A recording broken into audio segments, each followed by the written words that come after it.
I'll be honest with you, there was a point in my career where Sunday afternoon would roll around and I would just be dreading the work week to come. Uh-oh. Sounds like somebody's got a case of the Mondays. Not only the long hours for some of the jobs that I had, but also it was a feeling of how am I going to get through the day when all I do is sit at my desk and stare at my computer? It's not like I was staring at a spreadsheet that I needed to reconfigure or manipulate in order to do my job. No, it was staring at my computer screen because I literally had nothing to do. I felt like Peter Gibbons from Office Space, who went in and talked to the consultants that were brought in, and him mentioning how he really only does about 15 minutes of work a day and he has no motivation to try harder because he isn't incentivized to do so. Now, Office Space is definitely an outlier in terms of how many people feel, but I guess some people would say it's not an outlier because they really do feel that way. I took a different approach. I didn't try to come up with ways to scam the company or steal microcents on every transaction. However, I did decide to embark on a path that would allow me to have greater control over my career and absolutely a path that, if I were successful, greater financial returns. Now, I didn't think of these 5 steps before I got started, but after going through the process of buying my first business, I realized there were 5 strategies that I followed that served as my escape plan from the prison of corporate 9-to-5 type jobs. Hi, I'm Nick McLean with 4 Pillars Investors. 4 Pillars is a private equity firm that purchases and operates businesses in the lower middle market. I wish I could have done this from my first day out of college, but it took a lot of trial and error, a lot of false starts in different jobs before I realized that I was more of an entrepreneur than I gave myself credit for. It wasn't until I realized that if I wanted a seat at the table, I was going to have to build that table and probably build the seat as well in order to really feel like I had a key or a role in decision making and not just having to go to 8 to 10 different bosses and never being able to get anything accomplished. Once I was able to buy that first business, it was a totally different perspective on life. And if you are entrepreneurial, then listen to these 5 steps because I think it presents a good framework for how you can think about making a transition from the corporate drudgery into actually having your own business and being in control of your financial freedom and also your calendar as well. First off, I didn't wait for permission. I firmly believe in the old adage, it's easier to ask for forgiveness than permission, but it goes beyond that. If you talk to some people that are always out of shape or always overweight, some of those folks will say, oh, well, come January 1st, I'm gonna start eating better and exercising more. I typically think that if it's important and it's something that you need to do, you should do it now as opposed to wait. There is no tomorrow. Now, I'm not saying that there's anything wrong with not exercising or being overweight. I mean, that's your personal decision, and I'm not here to judge anybody. All I'm saying, though, is that whenever I hear somebody say that they're going to put off something that they're telling me is important to them, what it really says to me is that it's not that important. Whenever I was thinking about buying a business or starting a new business, there was never, well, I'm gonna wait for the perfect time. It's more of the mindset, there's never going to be a perfect time. I wanna do it now, and I'll just make do with the challenges or the headwinds that I face along the way. If I waited for the perfect time, I don't know if it ever would have happened. During the early days of getting 4 Pillars off the ground, I lost a job, I got married, I had a kid, we moved to a new house. I mean, there was a lot going on. I mean, I actually, during I think it was a 9-day stretch, my wife and I get married, move into a new house, and find out my wife's pregnant. Not necessarily in that order, I'll leave the order out of it, but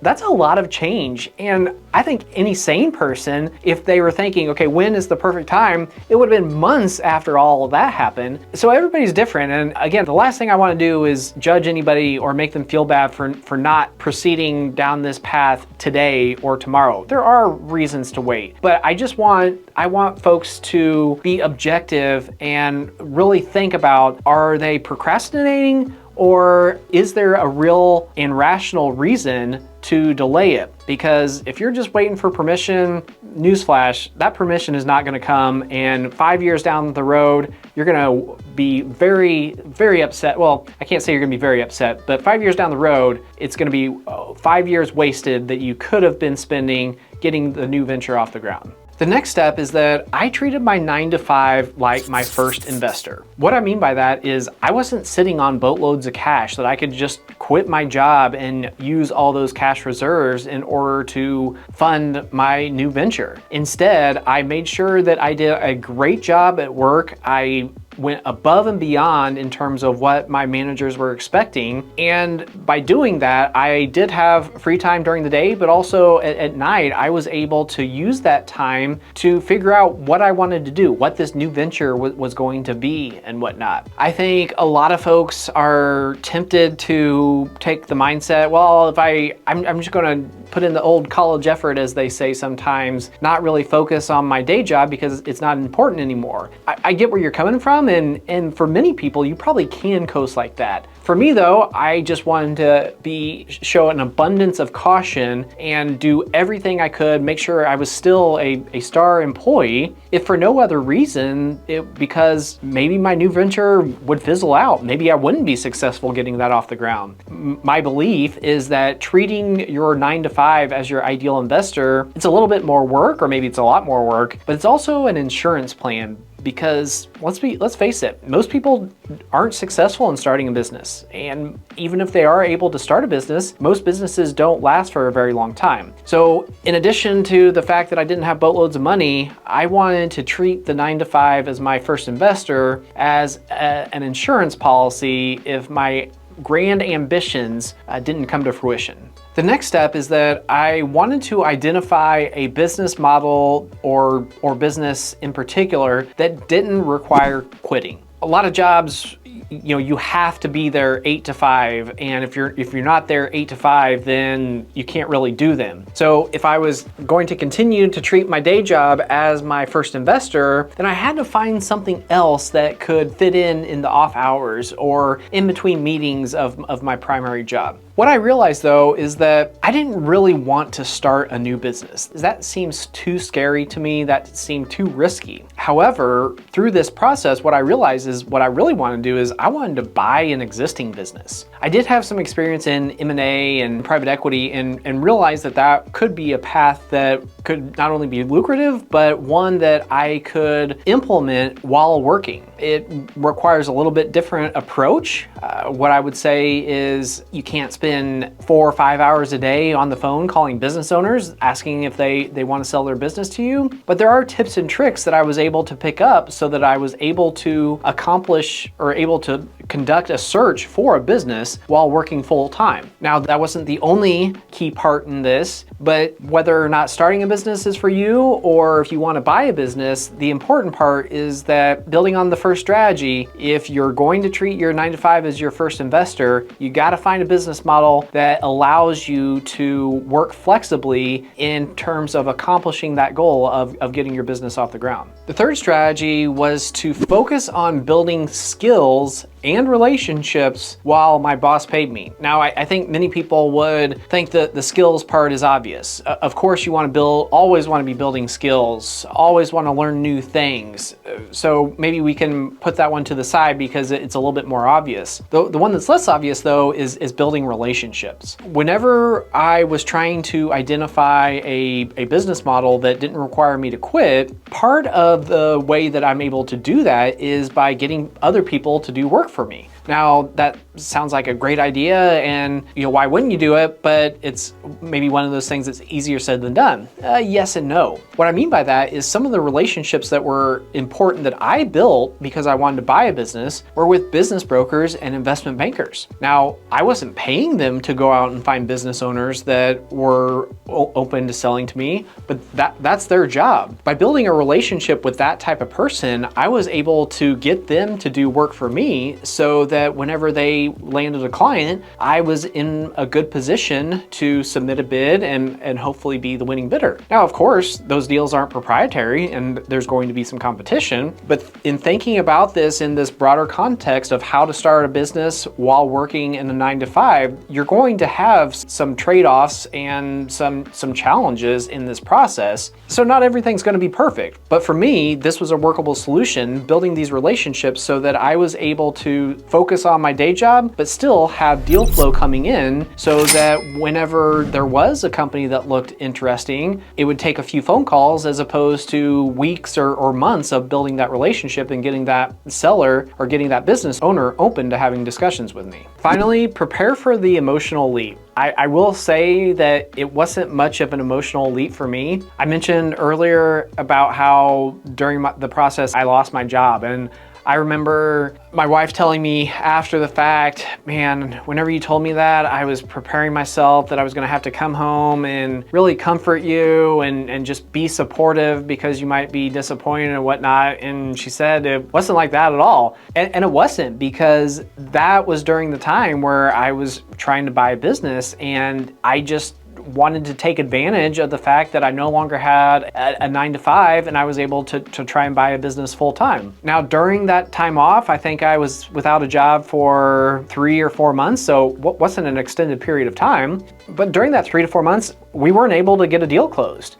Since I had a kid on the way, my wife and I both agreed that, yeah, it was great to have tried this, but didn't work out. Need to have some income coming in since we have a kid on the way.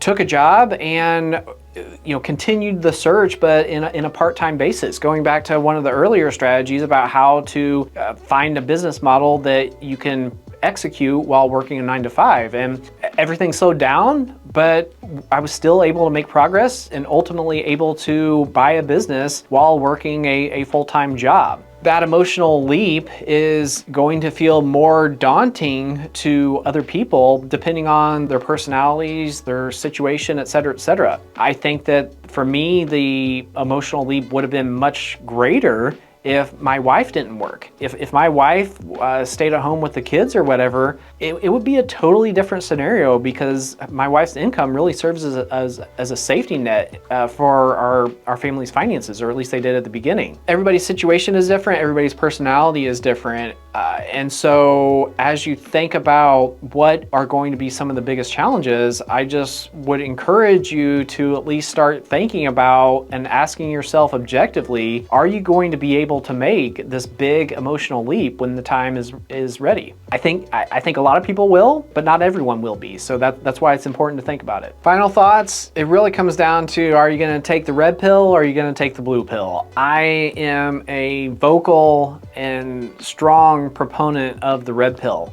Me working in an 8-to-5 job just would not have lasted long term. There's just no way. I crave control too much. And even if the path I took wouldn't have been lucrative, then I just would have made different decisions and we live a more modest lifestyle, and that would have been fine. But the mental toll of clocking in and clocking out, figuratively or literally every day, it wouldn't have worked for my well-being in any sort of, not even long-term, but medium-term scenario. I was lucky that I did get different experiences in all the different jobs I had, even though I was only there for 6 to 18 months in most of them. But if you've made it this far in the video, if you've thought about starting your own business, or perhaps the path that I would prefer, which is buying a business, then got to get off the dime and start thinking about what your initial steps would be.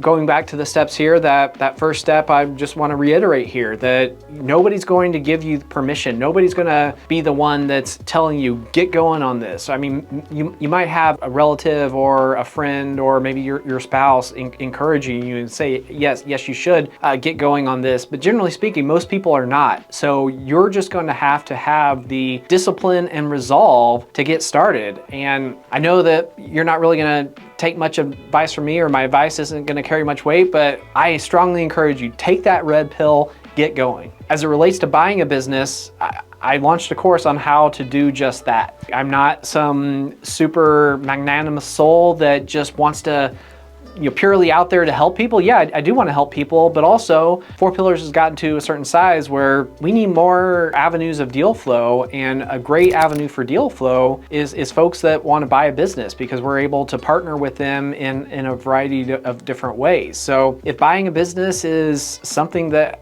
might have interest to you, check out the video below, check out the course. It might be a really good option, and who knows, in 6 months, 12 months, maybe 18 months, we might be business partners. Thanks for watching.